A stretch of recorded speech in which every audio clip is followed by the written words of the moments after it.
ये इतनी बेदर्द और नाअहल सरकार है जिस सरकार को अवाम की कोई जरूरत नहीं है, उनको सिर्फ वोट की जरूरत है। और इनको पता है कि जो ही वोट का टाइम आएगा हमने हिंदू मुस्लिम करके इस जनता को बांट करके अपनी सत्ता पानी है। उनको रोजगार दो। और इनकी क्या है, इनकी तारीख अपनी है कि ठेकेदारों को दार पति मुझे भी दो। गुलाम नबी आजाद साहब को एक एक घर में मातम जाने के लिए मौका मिलता है, जिसने खुद जीत कर और उसको रिजाइन देकर उसे चीफ मिनिस्टर बनाया था, वो उसकी मातम पे नहीं आया, उस माइनॉरिटी लीडर की मातम पे नहीं आया, वो हम लोगों की मातम और हमारे माँ बाप की मातम पे कहाँ आ सकता है मेरे भाइयों।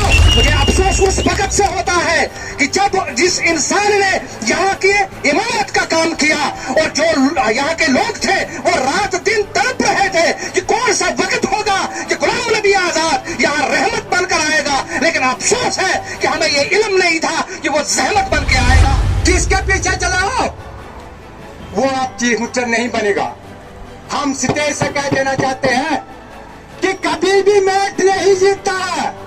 अगर भदवा जाना तो रोड से जाओ, गाड़ी मिल रही है आपको, बाईदारी से जाने की क्या जरूरत है। पाचा साहब ने क्या किया, कहता था गुंडों में, एक गुंडों वालों को मेरा पैगाम देना। जब वहां आया था वहां बोला था कि काला कवा आपने आज तक देखा, मैं सफेद कवा दिखाऊंगा। अब वो पता नहीं मुझे लाल कवा दिखाने के लिए आएगा। मामा शहनाज ने मजाक पब्लिक के नहीं किए। आजाद साहब ने भर्ती की थी चिल्ली में, चिल्ली ब्लॉक को पैगाम भेजना चाहता हूँ।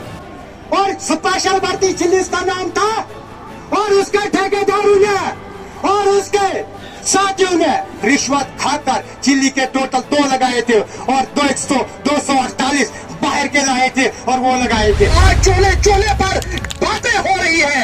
अरे भाई, जिस इंदिरा गांधी जी ने तुझे जीरो से हीरो बनाने का काम किया तो उसका नहीं निकला, तू हमारा कहाँ निकलेगा।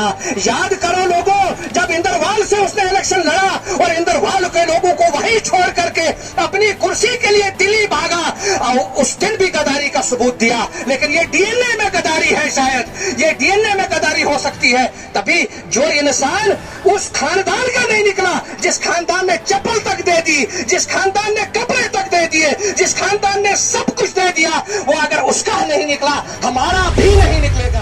तो आज इस मंच पे आपके सामने एक दुख भी है कि पिछले साल में इसी मंच पे जिस लीडर की तारीफ कर रहा था, जिसे फखरे हिंदुस्तान के नाम से पुकार रहा था, और आज दुख है कि हमसे अलग होके, कांग्रेस पार्टी से अलग होके, जिस कांग्रेस पार्टी ने उसे एक बहुत बड़ा नाम दिया, सूती चंगा के इलाके से उठा के दिल्ली के बड़े बड़े आईवानों में पहुंचाया और 40 साल उसको मेंबर पार्लियामेंट रखा, जिस कांग्रेस पार्टी ने उसे 24 साल गवर्नमेंट ऑफ इंडिया में यूनियन मिनिस्टर रखा, जिस कांग्रेस पार्टी ने उसे उम्र भर जनरल सेक्रेटरी और सीडब्ल्यूसी में रखा, जिस कांग्रेस पार्टी ने उसे रियासत का वजीर आला बनाया, आज वो हमसे अलग होकर दूसरी पार्टी में गए हैं। बहुत दुख हो रहा है, क्योंकि जो बंदे का शुक्रगुजार नहीं वो अल्लाह ताला का भी शुक्रगुजार नहीं होता। जो बंदे को इज्जत दे, सब कुछ दे, बंदे को उसका शुक्रगुजार रहना चाहिए। तो बहरहाल वो चैप्टर क्लोज हुआ। आज उनकी पार्टी अलग है। कांग्रेस पार्टी वही पार्टी है जो 150 साल पहले बनी थी, जो हिंदुस्तान को आजाद करने के लिए बनी थी, जिसमें महात्मा गांधी, पंडित जवाहरलाल नेहरू, मौलाना अब्दुल कलाम आजाद और भी बहुत लोग जो थे जिन्होंने आजादी की जदोजहद लड़ी, हिंदुस्तान को आजाद किया। और आज अगर कांग्रेस पार्टी, हिंदुस्तान इतनी बड़ी ताकत बन चुका है, वो कांग्रेस पार्टी की देन है, वो किसी और पार्टी, वो बीजेपी की देन नहीं है। जिस बीजेपी ने अंग्रेजों को माफी नामा, जो बीजेपी का जो सरबराह था उसने अंग्रेजों को माफीनामा लिख के दिया और उनके साथ मिल गया। आज वो नेशनलिज्म की बातें कर रहे हैं, लेकिन नेशनलिस्ट अगर कोई है वो कांग्रेस पार्टी है। वो हमारे रमन भल्ला साहब हैं, वो हमारे पंडित मगध राम जी थे, वो हमारे यहाँ के अरमान साहब थे, वो हमारे मोहम्मद शरीफ नियाज साहब थे, वो मेरे चाचा सनाउल्लाह और गुलाम रसूल थे। क्योंकि नेशनलिस्ट कांग्रेस पार्टी है, बीजेपी नेशनल कम्युनिस्ट पार्टी नहीं है। वो फिरका वराना फसाद वाली पार्टी है, वो हिंदू और मुसलमान को लड़ाने वाली पार्टी है, वो इस देश में नफरत फैलाने वाली पार्टी है। वो किसी की सकी पार्टी नहीं हो सकती। यहां बातें बहुत हुई। मोहम्मद शरीफ नियाज साहब की शख्सियत के बारे में लोगों ने बातें कही, आप लोगों ने उसकी शराफत की बातें कही। जो शराफत उसमें थी, मुझे नहीं लगता है चुनाव वैली में उतना शरीफ, नेक सीरत और बाकिरदार आदमी कोई आपको कोई लीडरशिप में मिलेगा। अगर यहां पूरे इस बुधवा कॉन्स्टिट्यूंसी जिला डोडा में अगर किसी ने कांग्रेस की बुनियाद शुरू की थी, वो उसने की थी। जब वो 87 में एमएलए बना, तब गुलाम नबी आजाद साहब दिल्ली में हुआ करते थे। और यहां अगर किसी ने पहली बार किसी ने सीट जीती अपनी नौकरी छोड़ के, वो मोहम्मद शरीफ नियाज साहब ने जीती। उसके बाद उसको मिनिस्टर बनाया गया, बाद में उसके साथ साजिशें खेली गई। मुझे पता है, मैं पार्टी का एक सीनियर कारकुन था, मुझे पता है कि हमारे जो लीडर डीएपी के हैं, उसके भाइयों ने, उसके खानदान ने उसके खिलाफ कौन कौन सी साजिशें रचाई ताकि उसकी लीडरशिप खत्म हो जाए और हम आगे आ जाए।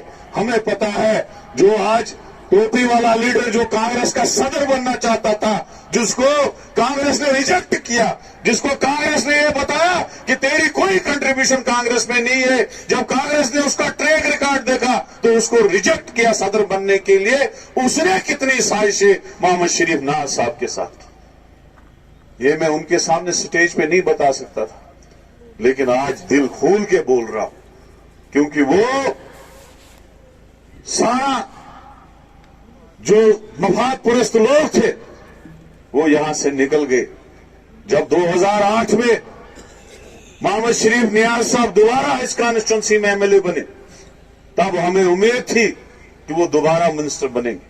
यहां के नौजवानों को जैसे उसने एसपीओ में लगाया, जैसे उसने बिजली में हजारों की तादाद में, हमारे भी मेरे 40 लड़के उसने लगाए जब मैं वहां पे म्युनिसिपैलिटी का चेयरमैन था, और आज 40 के 40 परमानेंट। यहां हजारों की तादाद में लड़के लगाए, डेवलपमेंट की, सड़कें बनाई, ग्रिड स्टेशन बनाए, स्कूल बनाए, तहसीलें और नायाबतें दी, वो किसी और ने नहीं दी। आज आईटीआई दिया। आज ये लोग आके उस सारे का क्रेडिट मेरी कॉन्स्टिट्यूंसी में जाएंगे, बोलेंगे ये जी कदावर लीडर ने दिया। भाई आप तो दिल्ली में थे, आपको क्या पता तहसीलें किसने दी, एसडीएम किसने दिए, बिल्डिंगें किसने बनाई, सड़कें किसने बनाई, स्कूल आरटी के इतने नियाज साहब ने खोले। आज हजारों की तादाद में मास्टर यहाँ पे मौजूद है। चाहे काट के वो अपुस केम करे तो नाज साहब ने किया कि किसी और ने किया? नाज साहब ने किया। बारिश हो या बर्फ, आंधी हो या तूफान, अब पावर बैकअप के लिए नहीं होना परेशान। हनीफ मोटर्स के पास आए हैं एलिमैक्स पावर बैकअप जनरेटर्स। खरीदने के लिए विजिट करें Hanif Motors, MA road, Srinagar, या डायल करें 6006750045 या 9419011444।